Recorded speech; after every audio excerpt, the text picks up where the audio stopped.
Hi, my name is Pam Jimenez. I am a senior at Clovis East High School and a student in the Health and Medical Wellness course. And in this video, I am going to demonstrate how to put on a mask, a N95 respirator, and a face shield, as well as how to remove them. First up, we have this light blue mask, also known as a level 1 mask, and worn when there is low risk for fluid exposure. It provides low barrier protection and for general use. Next up is this green mask, also referred to as a level 2 mask, worn for moderate risk of fluid exposure. It provides a moderate barrier protection and is able to stand minimum aerosol sprays or fluids. Lastly, the dark blue mask, also known as a level 3 mask, worn for high risk of fluid exposure. It provides maximum barrier protection and used for high risks of fluids, sprays, and aerosol. Let's talk about some repeated common mistakes when wearing masks like this. The first common mistake is people, when they wear their mask, their nose is exposed, so the mask is right under their nose. The second most common mistake is people fail to seal the top part of the mask that is around your cheeks and nose. In addition, the third common mistake is people fail to pull the mask under their chin. The fourth common mistake is that people will contaminate their mask by touching the front of their mask. A tip when putting on a mask, you're going to feel for a metal flexible band on the top. This will bend to shape the bridge of your nose. Next is determining which side of the mask is the front or the back. There are two ways you could do this. The first way is by looking at which side the ear loops are sewn at. This will be the side that would be going on your face.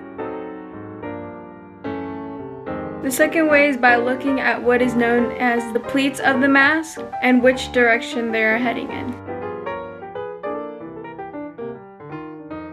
Before donning a mask, you want to be sure you perform hand hygiene.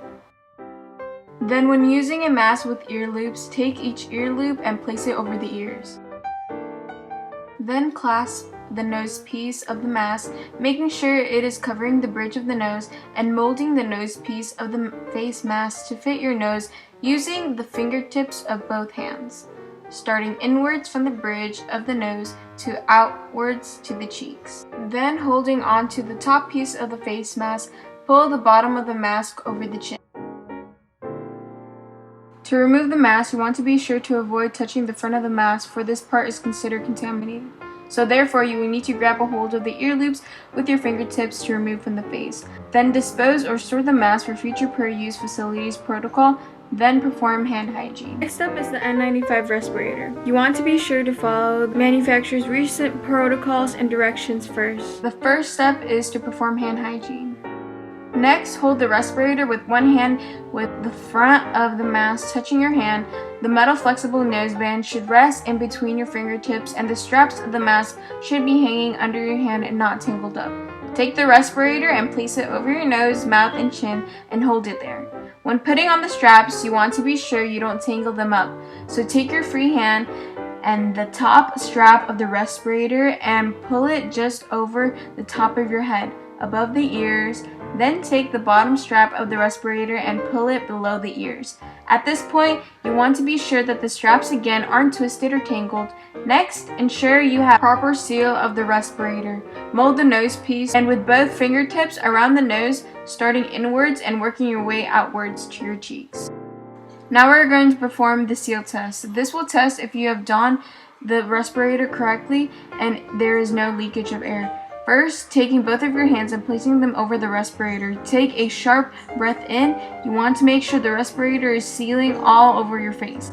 Keeping your hands there, breathe out, and you want to feel for any leakage of air around the respirator's perimeter. If there is any leakage around the nose piece of the respirator, mold the nose piece again. If there is leakage around the respirator's perimeter, adjust the straps of the mask. If there is still leakage, do not use the mask unless it is properly sealed. You may need a different size respirator before use. Now for doffing the mask, first you want to avoid touching the front of the mask after use because it is considered contaminated. However, you could use the straps of the mask because it is considered clean. Take the bottom strap with both hands, pull it over your head, then take the top strap and pull it over. Now you are able to reuse or dispose of the mask and perform hand hygiene afterwards. So here we have another mask called the duckbill mask, and basically to put it on, you want to separate the edges of the mask to fully open it, then slightly bend it to form a gentle curve. Hold the mask upside down to expose the two headbands, then using your index fingers and thumbs to separate the two headbands. While holding the headbands with your index fingers and thumb, cup the mask under your chin and pull the headbands over your head. Next, mold the nose band to fit your nose bridge. And to doff, it is the same process as the N95 mask. Now for a face shield, before donning on a shield, be sure to inspect it first for any damages. If no damages, expand the elastic band in the back to reach the back of your head and so that the foam board on the inside of the shield is resting on your forehead. Once it is situated, make sure it covers the front and sides of your face. When doffing the face shield, perform hand hygiene first, then remove the mask from the back strap. You can dispose or reuse and clean the mask using a sponge or a cloth with soap and rinse under water. And that's the end of the video. Hope this video gave you a better understanding about what types of masks are out there and how to don and doff each one. Be sure to wear face masks to limit the spread of germs and spread of diseases. And by doing so, you can protect other people from becoming sick. Thank you for watching. Bye.